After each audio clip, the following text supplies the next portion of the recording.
Have you ever woken up in the middle of the night, drenched in sweat, your heart pounding as if you've just run for your life? Have you ever felt that lingering fear from a nightmare, the kind that makes you question if you've truly escaped it? My name is Alara Van Holt, and for years, I've dedicated my life to studying the boundaries between dreams and reality. The fine line that separates the world we know from the one that lurks in the shadows. But no amount of research could prepare me for what I'm about to share with you. It all started with what seemed like an ordinary dream, ordinary until it wasn't. The kind of dream that wraps around your mind like a dark fog, where every detail is so vivid, so disturbingly real, that it clings to you long after you've awoken. You see, the mind is a powerful thing. It can create entire worlds, and sometimes those worlds are more than just figments of our imagination. Sometimes they're doorways to something much darker, something that reaches out to you in the night when you're most vulnerable. In this dream, I found myself in a place that should not exist, a place of decayed walls and whispered secrets, of shadows that move on their own, and memories that don't belong to me. A place that, despite its strangeness, felt eerily familiar, as if I had walked its corridors before in another life, or perhaps in another nightmare. And it was there, in that forsaken place, that I encountered something I cannot explain, something that has left a stain on my soul. But before we descend into the darkness of this tale, I need you to do something for me. If you have the courage to follow me into this story, if you're willing to explore the thin line between reality and the unknown, then subscribe to this channel and hit that like button. Because what I'm about to reveal is not for the faint of heart. It's for those who are brave enough to confront the nightmares that linger just beyond the veil of sleep. This isn't just another ghost story. This is a journey into the heart of fear itself, where the boundaries between dream and reality blur, and where the things that go bump in the night might just be real. And trust me, once you hear what I have to say, you might never look at your dreams the same way again. It started like any other night. I drifted off to sleep, expecting nothing more than the usual jumble of subconscious thoughts and fleeting images. But this time the dream was different, hauntingly vivid, pulling me into a world that felt more tangible than reality itself. I found myself standing in front of a massive, abandoned psychiatric hospital, its crumbling facade looming ominously against a starless sky. The building was swallowed by a dense forest, its branches twisting like skeletal fingers, reaching out to ensnare anyone who dared to come near. As I stepped closer, an overwhelming sense of dread washed over me, a primal fear that gnawed at the edges of my sanity. The air was thick with the scent of damp earth and something else, something foul, like decaying flesh left to rot in the shadows. It clung to the back of my throat, making each breath a struggle. The silence was suffocating, broken only by the distant rhythmic creaking of an old iron gate swaying in the wind. It was a sound that should have been mundane, but here, in this place, it felt like the pulse of the forgotten, a warning that this ground was hallowed by something unholy. I pushed open the heavy wooden doors, their hinges groaning in protest as if the very building resented my intrusion. Inside, the darkness swallowed me whole, and I was met with an eerie, oppressive quiet. The floor beneath my feet was cold and slick, as if the very walls of this place were sweating with the secrets they held. The flickering lights overhead cast long, twisted shadows that seemed to move of their own accord, crawling along the walls like living creatures. My footsteps echoed unnaturally, the sound reverberating back to me in distorted waves, as if the hospital itself was mocking my presence. As I ventured deeper into the labyrinthine halls, a sense of déjà vu began to gnaw at the edges of my mind. I had never been here before, and yet I knew these corridors. Every twist and turn felt familiar, like a half-remembered nightmare that had once clawed its way into my subconscious. The walls were lined with peeling paint and the remnants of old, rusted medical equipment, their once sterile surfaces now covered in a thin layer of grime and dust. The further I walked, the stronger the feeling became, an inexplicable certainty that I had walked this path before, perhaps in another lifetime, or maybe in a dream that I had long forgotten. The deeper I ventured, the more the atmosphere seemed to thicken, pressing down on me with an almost tangible weight. The air grew colder, biting at my skin, and the faint scent of antiseptic mixed with the stench of decay, creating a nauseating perfume that clung to my senses. Then came the whispers. At first they were barely audible, like the distant rustle of leaves in the wind, but as I continued they grew louder, more insistent, disembodied voices that echoed through the corridors. Their words incomprehensible, but filled with an unmistakable sense of malice. Suddenly, I stumbled upon a small, forgotten room at the end of a narrow hallway. The door was slightly ajar, and a dim, flickering light seeped out from the crack, casting an eerie glow on the dusty floor. My heart pounded in my chest, each beat resonating in my ears like a drum. The smell of burning candles and something metallic filled the air as I hesitated, my hand hovering over the door.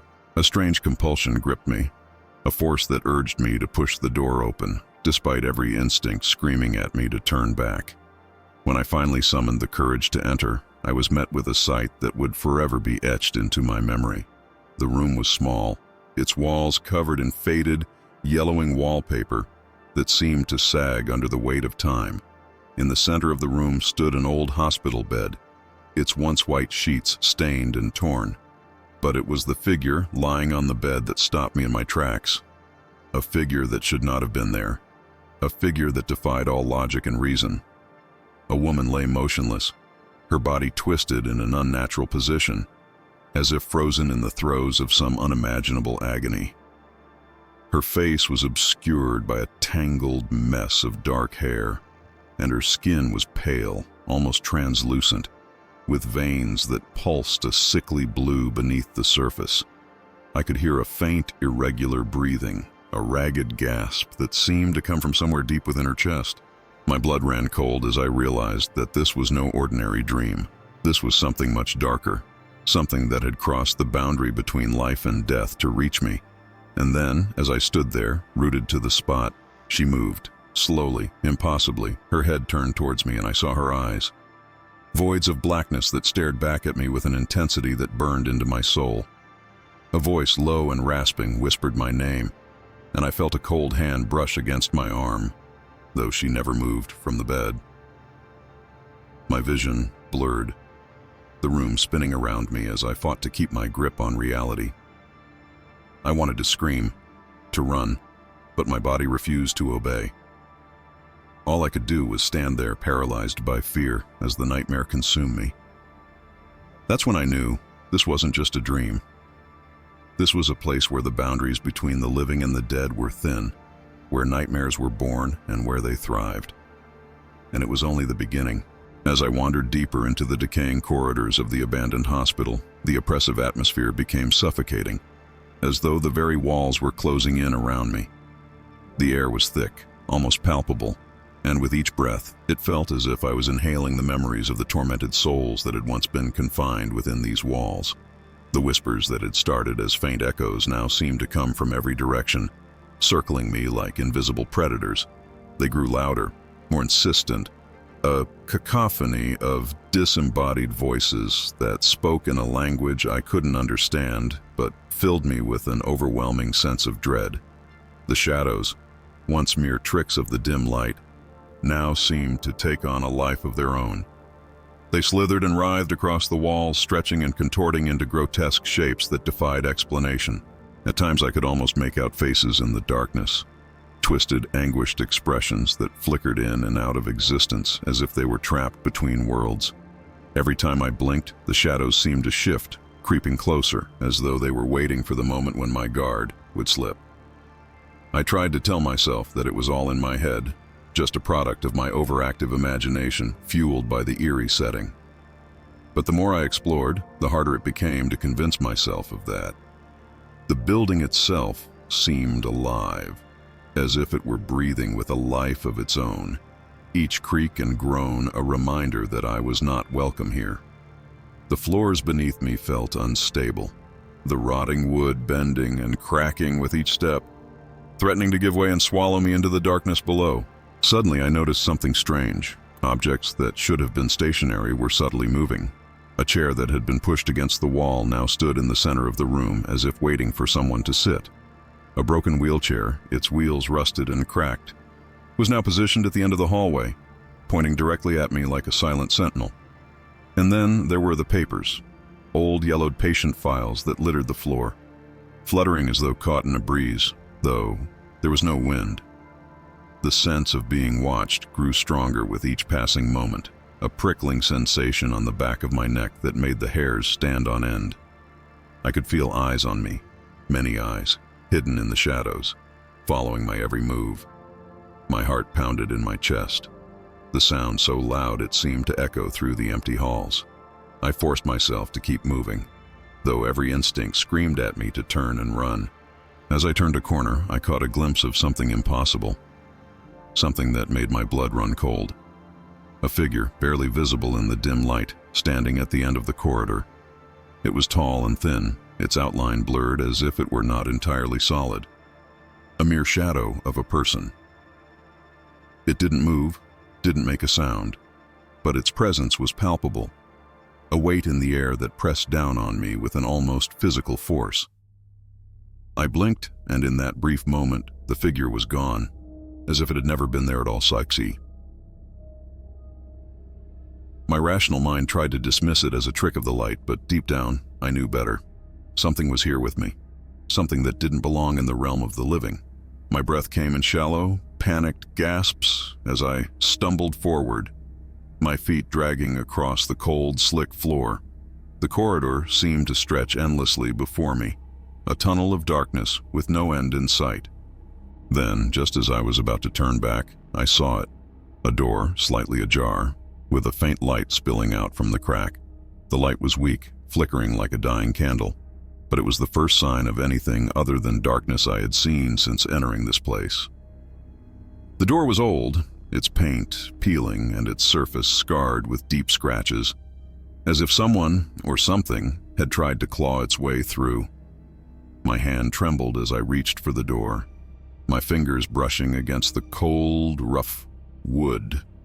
As I pushed it open, the hinges creaked loudly, the sound echoing down the empty hallway like a scream. The room beyond was small, its walls lined with rusted metal shelves that held dusty, forgotten medical supplies. The light came from an old flickering lamp on a wooden table in the corner, casting long shadows that danced across the walls. But it wasn't the light or the shelves that drew my attention. It was the figure standing in the middle of the room. A man, or at least what had once been a man, his body gaunt and twisted, his skin stretched tightly over his bones. His eyes were hollow, empty sockets that seemed to stare right through me. His clothes were tattered and stained, remnants of what looked like an old hospital gown. He stood perfectly still, his head slightly tilted as if listening to something only he could hear.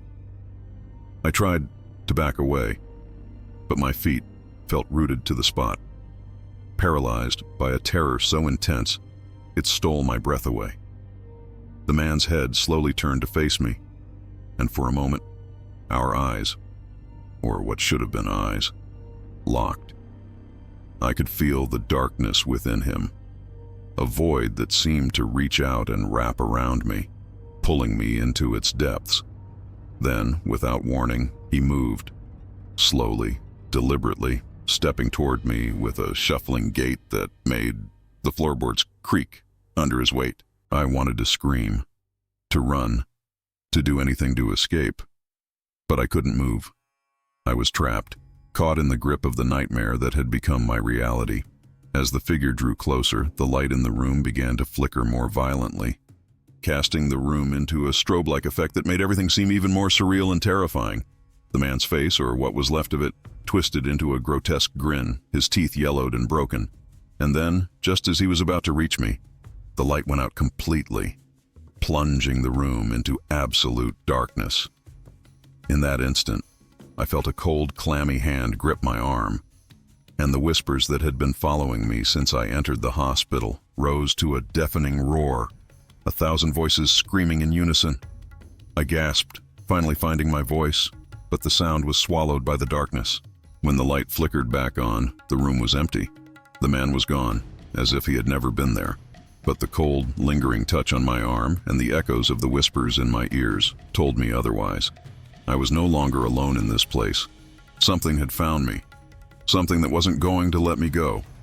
And as I stood there, trembling in the silence, I knew that this was only the beginning of the horrors that awaited me in this forsaken hospital. The silence that followed was oppressive, thick and suffocating, like a blanket of dread that had been draped over the room. My heart pounded in my chest, each beat reverberating in my ears like the ominous ticking of a clock counting down to something terrible. The room was still, too still, as if the very air had been sucked out, leaving only an eerie void where sound should be. The shadows on the walls no longer danced. They loomed, heavy and foreboding, like dark sentinels watching my every move. As I tried to gather my bearings, my eyes were drawn to the center of the room, where the old hospital bed sat, now bathed in the dim, flickering light. But it was no longer empty. My breath caught in my throat as I realized that something had materialized there. An object seemingly mundane, yet emanating a malevolent energy that made my skin crawl. It was an antique mirror, its surface tarnished and cracked, the edges framed in a twisted, ornate design that looked like writhing serpents frozen in metal. The mirror seemed out of place, too ancient and out of sync with the rest of the room, as if it had been pulled from another time, another world. Compelled by a force I couldn't understand, I stepped closer to the mirror, my footsteps echoing unnaturally in the stillness. As I approached, the air around me grew colder, and the light from the lamp dimmed even further, as though the mirror was draining the very life from the room.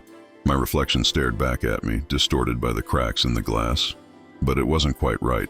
The person in the mirror looked like me, had my face, my features, but there was something off, something wrong with the eyes. They were darker, almost black, and they gazed back at me with an intensity that sent shivers down my spine. And then the reflection moved, but I didn't. It smiled, a slow, twisted grin that spread across its face, revealing teeth that were too sharp, too jagged. My breath hitched, and I took a step back, but the reflection remained, its dark eyes following me, the grin widening as if it knew something I didn't. The room seemed to close in around me, the walls bending and warping in my peripheral vision, distorting reality itself.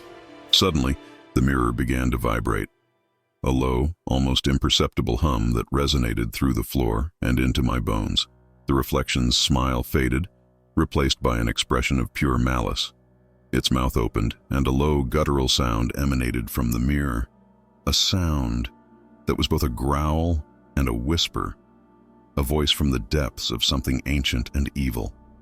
The words were unintelligible, but the intent behind them was clear. This was a warning, a threat, a curse that had been unleashed from the mirror's depths. As the sound grew louder, the cracks in the mirror began to spread, like spiderwebs crawling across the glass. The air in the room vibrated with a dark energy, and the shadows on the walls began to shift again, forming shapes that were almost human, almost alive.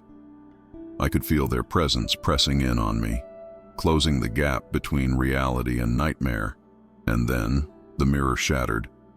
The sound was deafening, a sharp, piercing crack that reverberated through the room like a gunshot. Shards of glass flew through the air, glittering in the dim light like deadly diamonds. I flinched, raising my arms to shield my face, but the shards never reached me. They froze in mid-air, suspended by some unseen force hovering like a cloud of razors around the bed. And then, slowly, they began to move again. Not towards me, but towards the center of the room, where they started to swirl, forming a vortex of broken glass that spun faster and faster, creating a cyclone of reflective shards. From within the vortex, a figure began to emerge, a shadowy, indistinct form that seemed to be made of smoke and darkness, coalescing into something almost human. As it took shape, the shadows on the walls twisted and writhed, drawn to the figure like moths to a flame. The figure's presence was overwhelming, a force of malevolence that made my blood turn to ice in my veins. Its face was obscured, a featureless void, but I could feel its gaze, burning into me with an intensity that left me paralyzed with fear. Suddenly, the room shifted again, the walls bending and warping as the vortex of glass swirled faster, the shards reflecting the figure's form in 1,000 fractured pieces. The air was electric, charged with the energy of something dark and powerful, something that had been awoken from its slumber. I tried to move, to escape, but my feet were rooted to the floor, held in place by an invisible force. The figure began to speak, its voice a low, rumbling growl that echoed through the room, reverberating in my skull. The words were ancient, spoken in a language I didn't recognize, but I could feel their meaning deep within my soul. This was no mere spirit or ghost. This was something much older, much darker, a force that had existed long before this hospital had been built, long before mankind had walked the earth. It was a harbinger of death, a collector of souls, and it had set its sights on me. In a moment of sheer panic, I closed my eyes, desperately trying to will myself awake, to escape the nightmare that had ensnared me. I could feel the figure's presence closing in, its dark energy wrapping around me like a vice. My heart pounded in my chest, each beat a frantic plea for escape, but no matter how hard I tried, I couldn't wake up. The nightmare was real, and it wasn't going to let me go. When I finally opened my eyes, the room was gone. I was lying in my bed, drenched in sweat, my heart racing as if I had just run for my life. The clock on my nightstand glowed eerily in the darkness, the numbers 3:33 blinking back at me like a silent omen. But the worst part was the sound. The same low, guttural growl I had heard in the dream, echoing softly from the shadows in my room. I wasn't alone. The nightmare had followed me into the waking world, and it was far from over. The days that followed were a blur of anxiety and dread. The events of that night replayed in my mind over and over again, a loop of terror that refused to let me rest. Every time I closed my eyes, I saw the figure, its dark, featureless form hovering at the edge of my vision, always watching, always waiting. I couldn't shake the feeling that something had crossed over with me from that nightmare, a presence that lingered in the corners of my reality, just out of sight but never far away. It was as if the boundaries between the dream world and the real world had been irreparably torn, leaving me exposed to whatever lurked in the darkness. Driven by a desperate need for answers, I began to research the abandoned psychiatric hospital. It didn't take long to uncover the grim history of the place. Built in the late 1800s, it had been a facility for the mentally ill, a place where the unwanted and the forgotten were locked away and subjected to unspeakable treatments. Electroshock therapy, lobotomies, and other barbaric practices had been commonplace, all carried out in the name of science. But the hospital had been shut down decades ago, after a series of mysterious deaths and disappearances that had left the community in fear. The more I delved into the hospital's past, the more disturbing the details became. There were stories, whispers among the locals, of patients who had gone mad after claiming to see dark figures in their rooms, shadows that moved on their own, and mirrors that showed things that weren't there. Some spoke of a curse, a malevolent force that had been awakened by the suffering of the patients, feeding on their fear and despair. The hospital had been abandoned for good reason, left to rot in the middle of the woods, a place of darkness that no one dared to enter. But what truly terrified me were the reports of people who had ventured into the hospital after it had been abandoned, urban explorers, thrill seekers, and the curious. Many of them had experienced the same things I had seen in my dream. Shadows that moved without explanation, objects that weren't where they should be, and that overwhelming sense of being watched. Some had even claimed to have seen the figure, the same dark presence that had haunted my nightmares. But the worst part? Several of these people had vanished without a trace, their bodies never found. I found myself drawn to the hospital, compelled by a force I couldn't understand. I needed to see it for myself, to confront whatever was lurking in those decaying walls. Maybe it was the parapsychologist in me, the part of me that sought to understand the unknown, or maybe it was something else, something darker, a pull from the very thing that had haunted me since that night. Whatever it was, I couldn't resist it. I reached out to the locals, trying to find anyone who could tell me more. Most were reluctant to speak, brushing off my questions with nervous laughter or warning me to stay away. But there was one man, an elderly resident who had lived in the town all his life, who agreed to meet with me. His name was Jacob, and he had worked as a janitor at the hospital in its final years before it was shut down. The look in his eyes when I mentioned the hospital told me everything I needed to know. He had seen things that had left scars on his soul. We met in a small, dimly lit cafe on the outskirts of town, far from the prying eyes of the locals. Jacob was a frail man, his hands shaking slightly as he stirred his coffee. But there was a quiet strength in him, a resolve that came from surviving something unimaginable. He spoke in a low voice, barely above a whisper, as if he feared the very walls might be listening. He told me about the hospital, about the things that had happened there, the cries in the night, the patients who had gone missing, the strange occurrences that no one could explain. But what shook me to my core was when he began to describe the figure, the dark presence that had haunted my dreams. Jacob had seen it too, more than once, always lurking at the edge of his vision, a shadow that moved with a purpose, as if it were searching for something, or someone. He spoke of a mirror, an old, cursed object that had been brought to the hospital by one of the doctors, a man obsessed with the occult. The mirror, he said, was the key. It was through the mirror that the darkness had entered our world, and it was through the mirror that it continued to reach out, to claim more souls. My blood ran cold as Jacob described the mirror in detail, the same ornate frame, the same serpentine designs that I had seen in my dream. I hadn't told him about the mirror, yet he described it perfectly, down to the last crack in the glass. It was as if the dream had been a vision, a warning of what was to come. Jacob's voice trembled as he told me that the mirror had been hidden away in the hospital after the doctor's death, sealed in a room that no one was supposed to enter. But he believed it was still there, waiting, and that the darkness it had unleashed had never truly left. I left the cafe in a daze, my mind racing with the implications of what I had learned. Everything pointed back to that hospital, to that cursed mirror. The figure in my dream, the whispers, the feeling of being watched. It was all connected, all part of a web of darkness that had been spun long before I was born.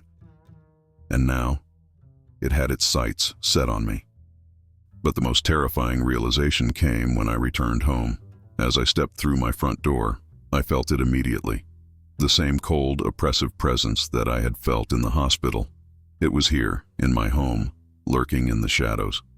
I walked through the house, my heart pounding, and found it in the last place I expected, in my bedroom, where the nightmare had first begun. There, on the wall opposite my bed, was a mirror. It wasn't the same as the one in the hospital, but it was similar. An antique piece I had picked up at a flea market years ago, with an ornate frame and an old, cracked surface. My reflection stared back at me from the glass, but just like in the dream, something was wrong. The eyes were darker, the expression colder, and as I stood there, frozen with fear, I saw it, a shadow, just behind my reflection, moving closer, inching towards me until it was right there, standing over my shoulder. I spun around, but there was nothing there, just the empty room, silent and still. But when I looked back at the mirror, the shadow was still there, watching me with those hollow black eyes. That's when I knew whatever I had brought back with me from the dream, from the hospital, it was here now, in my home, and it wasn't going to leave. The nightmare had become my reality, and there was no waking up from it. The terror that gripped me in that moment was unlike anything I had ever felt. It wasn't just fear. It was a deep, soul-crushing dread that told me I was no longer in control. that I was at the mercy of something far more powerful, far more ancient than I could ever comprehend. And it was just beginning. The days after the realization that the nightmare had followed me into my waking life were marked by a growing sense of desperation. The presence in my home was subtle at first, a flicker of movement caught in the corner of my eye, a chill that seeped into my bones when I stepped into certain rooms, and the ever-present feeling of being watched. But as the days passed, these occurrences became more frequent, more intense. It was as though the shadow had grown bolder, feeding on my fear and growing stronger with each passing moment. Every time I walked past the mirror in my bedroom, I felt it. The oppressive weight of its gaze, the darkness that seemed to seep from the glass and into the very air around me. I began to dread the night, knowing that when I closed my eyes, I would be plunged back into the nightmare. The figure would be waiting for me, lurking in the shadows of my dreams, watching and waiting as if it was biding its time before making its move. My nights were filled with fitful sleep, plagued by visions of the hospital, of the cursed mirror, and of the figure that haunted my every waking thought. In my dreams, I found myself walking the halls of the hospital once more, the walls closing in around me, the shadows growing darker, more sinister.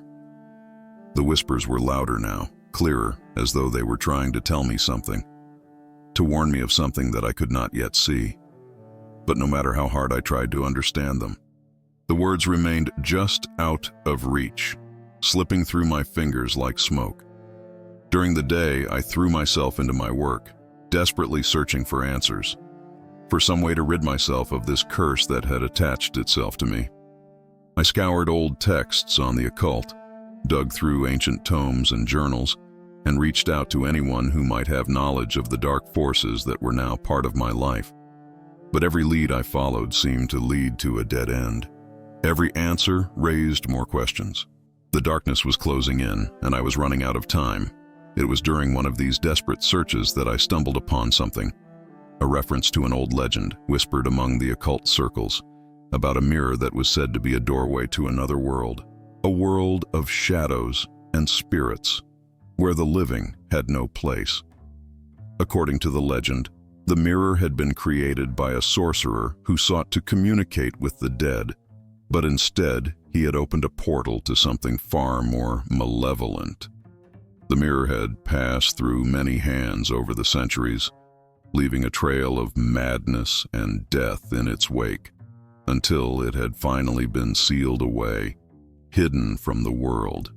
The details matched Jacob's story, and the more I read, the more certain I became that this was the same mirror, the one that had cursed the hospital, and now, somehow, had cursed me. But the legend also spoke of a way to close the portal, to seal the darkness back into the mirror. It required a ritual, one that was dangerous and complex, and that had to be performed in the place where the mirror's power was strongest, in the hospital where it had first unleashed its evil. I knew what I had to do, but the thought of returning to that place filled me with a terror I had never known. The hospital was no longer just a place. It was a living, breathing entity, a prison of nightmares that had claimed countless souls and was now reaching out to claim mine. But I had no choice. If I didn't act, the darkness would consume me, and it would spread, growing stronger until there was no escape. Armed with the knowledge I had gathered, I prepared for the journey back to the hospital. I gathered the items needed for the ritual. Ancient symbols drawn in chalk, candles of black and white, and a vial of holy water blessed by a priest who had looked at me with pity in his eyes when I explained what I was facing. I didn't tell him the full story. I couldn't bear to see the fear that I knew would creep into his gaze. This was something I had to face alone. The drive to the hospital was a journey into darkness, the sky overcast and heavy with the promise of a storm. As I approached the outskirts of the town, the clouds above seemed to grow thicker, blocking out the sun and plunging the world into an unnatural twilight. The trees along the road twisted and gnarled, their branches like skeletal fingers reaching out to ensnare me. And the wind howled through the forest, carrying with it the whispers of the spirits that haunted the land. When I finally reached the hospital, It was as if time had stopped. The building stood there, silent and foreboding, its broken windows like empty eyes staring into the void. The air around it was still, as if the world itself was holding its breath, waiting for what was to come. I could feel the presence of the darkness even before I stepped out of the car. A cold, suffocating weight that pressed down on me, making it hard to breathe. I stood at the entrance for what felt like an eternity, gathering the courage to step inside. The memories of my last visit flashed before my eyes. The twisting shadows, the figure in the mirror, the sense of being watched by something far beyond human understanding. But I had no choice. I had come this far, and there was no turning back. The interior of the hospital was exactly as I remembered it, decayed and crumbling, the walls covered in grime and the floor littered with debris. But there was something different now, something that hadn't been there before. The shadows were thicker, darker, and the air was filled with a sense of anticipation, as if the building itself was aware of my presence and was watching, waiting. I made my way through the halls, the sound of my footsteps echoing unnaturally in the silence. Every creak of the floorboards, every rustle of paper sent my heart racing, and I couldn't shake the feeling that I was being followed, that something was lurking just out of sight, waiting for the right moment to strike. But I pressed on, driven by the knowledge that this was my only chance, my only hope of escaping the nightmare that had taken over my life. I finally reached the room where the mirror had been hidden. The door was closed, but as I approached, it slowly creaked open, as if inviting me in. I hesitated for a moment, fear clawing at my throat, but I knew I couldn't stop now.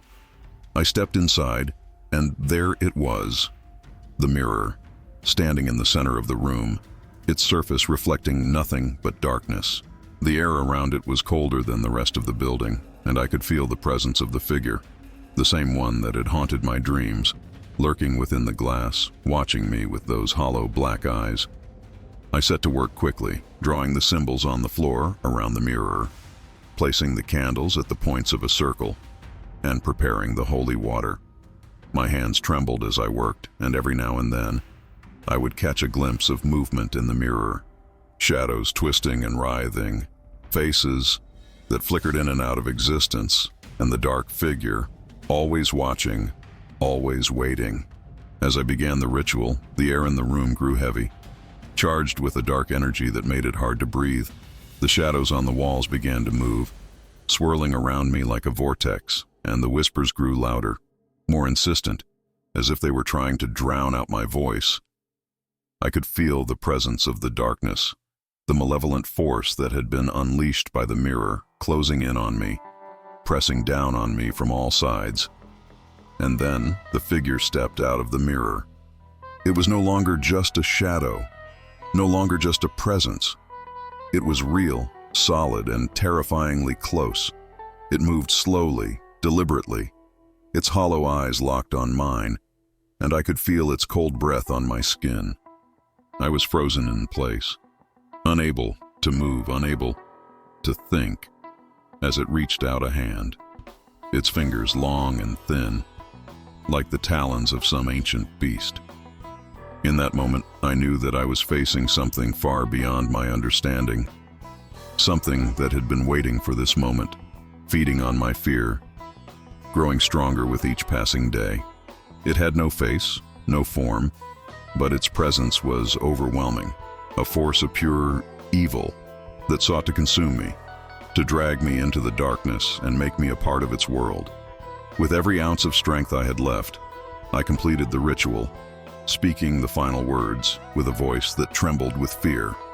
The room exploded with light, a blinding flash that seemed to pierce through the very fabric of reality. The figure recoiled, its form flickering and distorting as the light engulfed it, and the shadows around me shrieked in pain. A cacophony of tortured souls being dragged back into the abyss. The mirror shattered with a deafening crash, the shards of glass scattering across the floor like 1,000 tiny daggers. The darkness that had filled the room was sucked back into the mirror, pulled into the void from which it had come, and the presence of the figure was gone, leaving only silence in its wake. I collapsed to the floor, my body trembling with exhaustion and fear. The ritual had worked. The darkness had been sealed. But the price I had paid was more than I could bear. The figure, the presence, the nightmare. It was gone, but the scars it had left on my soul would never heal. I had faced the darkness and survived, but I would never be the same.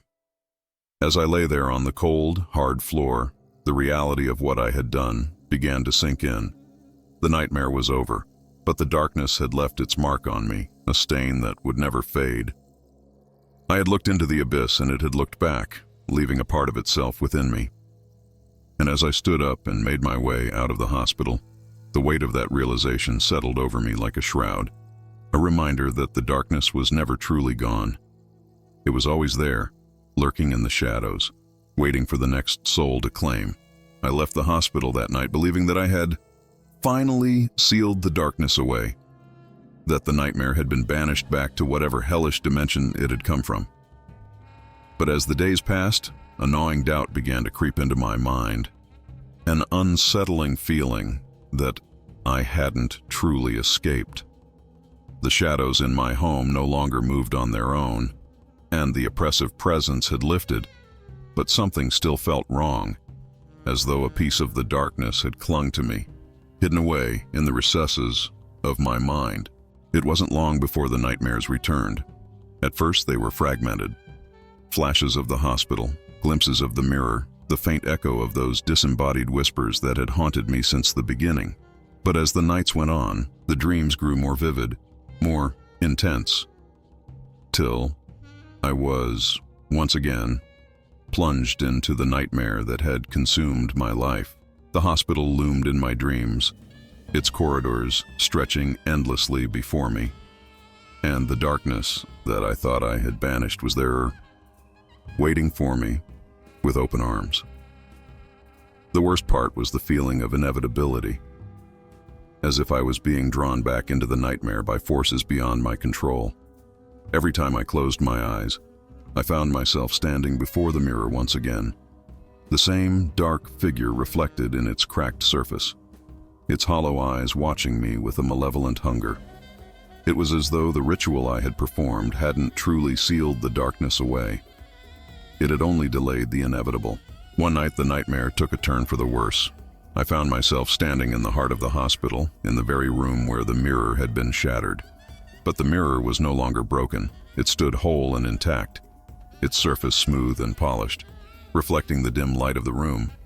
The air was thick with tension, a suffocating pressure that pressed down on my chest, making it hard to breathe.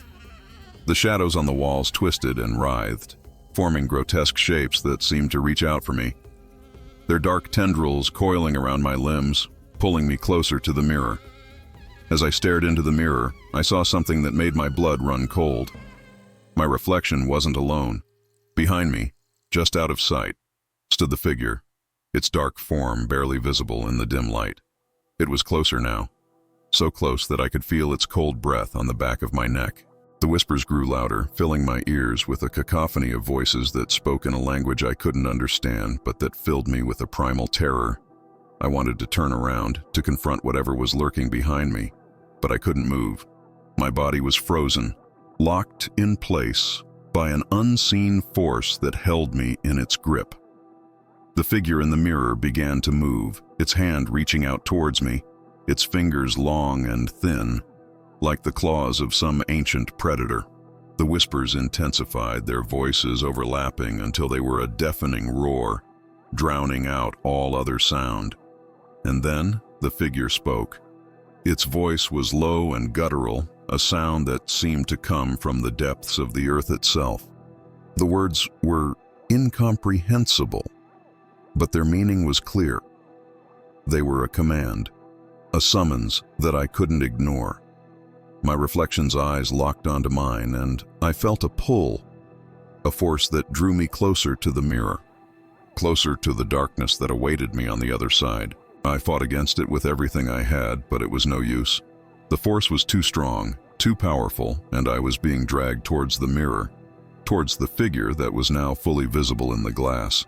Its face was a void, a black abyss that seemed to swallow all light, and its eyes, were endless pits of darkness pulling me into their depths. I could feel its cold fingers wrap around my wrist, pulling me towards the mirror's surface, and as I touched the glass, I felt a surge of energy, a jolt that shot through my body like a bolt of lightning. In that moment, everything changed. The world around me seemed to collapse, folding in on itself until there was nothing but the mirror, nothing but the darkness. The hospital, the room, the shadows, all of it faded away, leaving only the figure and me, locked in a battle of wills. I could feel its presence in my mind, probing, searching for a way in, and I knew that if I gave in, if I let it win, I would be lost forever, consumed by the darkness. But then, just as I was about to be pulled into the mirror, I saw it, a faint glimmer of light, a tiny spark of hope that cut through the darkness like a blade. It was coming from the mirror itself, from the cracks that had once marred its surface. The light grew brighter, stronger, until it filled the entire mirror, and I felt the figure's grip on me weaken. The whispers began to fade, replaced by a low resonant hum that seemed to vibrate through the very air. I focused on the light, drawing strength from it, and with one final effort, I broke free of the figure's grip. The mirror shattered again, the glass exploding outward in a shower of brilliant light, and the figure let out a scream. A sound of pure, unadulterated rage and pain, a sound that echoed through my very soul. The darkness was ripped away, pulled back into the void from which it had come, and the hospital, the nightmare, all of it dissolved into nothingness. I awoke in my bed, drenched in sweat, my heart pounding in my chest. The room was dark, but the oppressive presence that had haunted me was gone. The mirror on my wall was intact, unbroken, and there was no sign of the darkness that had once lurked within its depths. But I knew, deep down, that the battle wasn't over. In the days that followed, I couldn't shake the feeling that something had changed, that the darkness had left a mark on me, a scar that would never fully heal. The nightmares stopped, but I could still feel the presence, a faint echo of the figure that had haunted me, lurking in the back of my mind. It was as if the darkness had left a piece of itself within me, a reminder that it was never truly gone. And then, one day I found it. A small, nondescript box hidden away in the corner of my closet. I didn't remember putting it there, didn't remember ever seeing it before. But as soon as I touched it, I knew. The box was old, its surface worn and cracked, and inside was a single object, an ancient, ornate key, covered in the same serpentine designs that had adorned the mirror. The key was cold to the touch, and as I held it in my hand, I felt a familiar chill run down my spine. The key was a part of the mirror, a part of the darkness, and as I looked at it, I realized with a sinking feeling that the nightmare was far from over. The mirror may have been shattered, but the darkness was still out there, waiting, biding its time, and now it had found a way back in. The terror that gripped me in that moment was unlike anything I had ever felt before. It wasn't just fear. It was a deep, soul-crushing dread, a realization that the darkness would never truly be gone, that it would always be a part of me lurking in the shadows, waiting for the right moment to strike. The battle was over, but the war had just begun. I put the key back in the box, hiding it away once more, but I knew that it was only a matter of time before the darkness returned. It would come for me again, and when it did, I would have to be ready. The mirror, the figure, the shadows, they were all a part of something much larger, something ancient and evil, something that would stop at nothing to reclaim what it had lost. As I sat in the darkness of my room, the key hidden away in the closet, I felt the familiar chill return, the faint whisper of the darkness that had become a part of my life. It was still out there, still watching, still waiting. And as I closed my eyes, I knew that the nightmare was far from over. It was only just beginning. The days turned into weeks, and although the nightmares had ceased, the unease never left me. There was an ever-present tension, like a storm looming just beyond the horizon, waiting to strike. My life returned to a semblance of normalcy, but it was a fragile illusion, one that I knew could shatter at any moment. The key remained hidden in the box at the back of my closet, untouched, but its presence weighed on me. A constant reminder that the darkness was still there, lurking in the shadows. Every night as I prepared to sleep, I would catch myself glancing towards the closet, half expecting the door to creak open on its own, revealing the sinister object that lay within. The air in my bedroom seemed to grow colder, heavier, as if the darkness was slowly seeping back into my life, inch by inch. And though I tried to push the thoughts away to convince myself that it was all over, I couldn't ignore the gnawing feeling in the pit of my stomach, the feeling that the nightmare was far from over. One evening, as I sat alone in my living room, the shadows cast by the flickering candlelight seemed to grow longer, stretching across the walls like dark tendrils. The room was silent, save for the faint ticking of the clock, but there was something else, something I couldn't quite place. It was a sound so faint that at first I thought I had imagined it, but as the minutes ticked by, it grew louder, more distinct, a soft rhythmic tapping, like fingernails drumming on wood. I froze, the hair on the back of my neck standing on end. The sound was coming from the closet. Slowly, almost mechanically, I stood up, my heart pounding in my chest. The tapping continued, steady and insistent, as if something, or someone, was trying to get my attention. I took a step towards the closet, then another, each movement heavy with the weight of dread. The closer I got, the louder the tapping became, until it filled the room, a relentless, maddening rhythm that threatened to drive me to the edge of sanity. When I finally reached the closet, my hand trembled as I reached for the door. The tapping stopped abruptly, leaving an oppressive silence in its wake. I hesitated, my hand hovering over the handle, every instinct screaming at me to turn and run. But I couldn't. I had to know what was on the other side, had to confront the darkness that I had tried so desperately to escape. I flung the door open, and there it was, the box sitting innocuously on the floor, just as I had left it. But something was different now. The box was slightly ajar, the lid tilted just enough to reveal the object inside. My breath caught in my throat as I knelt down and reached for the box, my fingers brushing against the cold wood. Slowly, I lifted the lid, my heart racing, and there, nestled in the darkness, was the key. But it wasn't just the key that had changed. The once ornate designs that had adorned its surface were now twisted and distorted, the serpentine shapes coiling and writhing as if they were alive. The metal was darker, almost black, and it pulsed with a cold energy that sent shivers down my spine. I reached out to touch it, but the moment my fingers made contact, a searing pain shot through my hand, and I jerked back with a gasp. That's when I saw it. A faint, glowing symbol had appeared on the back of my hand, an intricate design that matched the twisted patterns on the key. It was as if the darkness had marked me, claiming me as its own.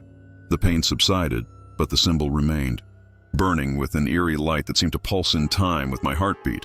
I knew without a doubt that this was no ordinary key. It was a doorway, a conduit to the darkness that had haunted me, and it had left its mark on me, branding me as its chosen. As I stared at the symbol, a cold realization washed over me. The darkness had never truly left. It had been waiting, biding its time, and now it had found a way back into my life. The key was the connection, the link between this world and the nightmare that had consumed me. And now, it was up to me to decide what to do next. I could feel the darkness calling to me, whispering in the back of my mind, urging me to use the key, to open the door and let it back into this world. The thought terrified me, but at the same time there was a strange, almost irresistible pull, a curiosity that gnawed at me. What lay beyond that door? What secrets did the darkness hold? And why had it chosen me? I knew that using the key would be dangerous, perhaps even fatal, but the alternative was no less terrifying. If I ignored the darkness, if I refused to confront it, it would continue to haunt me, to worm its way into my life until there was nothing left of the person I once was. I had to make A choice. A choice that would determine whether I would be consumed by the darkness or find a way to overcome it. As I sat there, the key in my hand, the shadows in the room seemed to close in around me, the darkness growing thicker, more oppressive.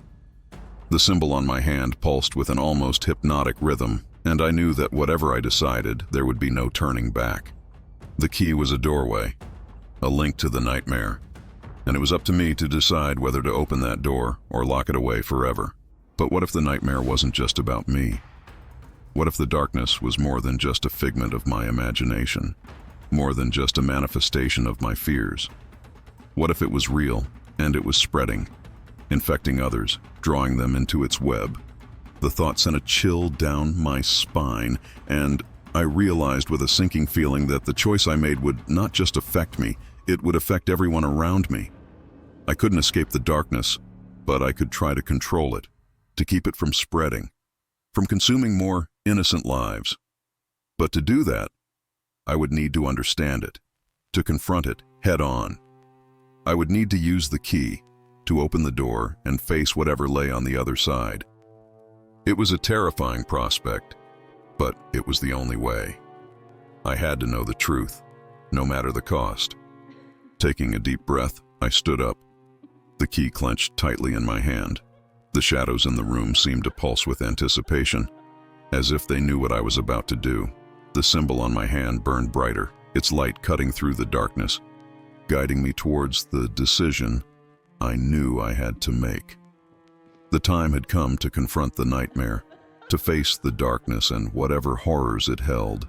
As I walked towards the door, I felt a strange calm settle over me, a sense of purpose that steadied my nerves. This was my choice, my destiny, and I would see it through to the end. The key was a weapon, a tool that I could use to fight back against the darkness, to keep it from spreading. And with it, I would uncover the truth, no matter how terrifying it might be. I placed my hand on the door, the symbol on my skin glowing with an unearthly light. The key fit perfectly into the lock, as if it had been waiting for this moment all along. I hesitated for just a moment, my heart pounding in my chest, and then, with a deep breath, I turned the key. The door creaked open, revealing nothing but darkness beyond. But this time, I wasn't afraid. I stepped forward, the light from the symbol on my hand illuminating the path ahead. The darkness welcomed me, embraced me, and as I crossed the threshold, I knew that the journey had only just begun.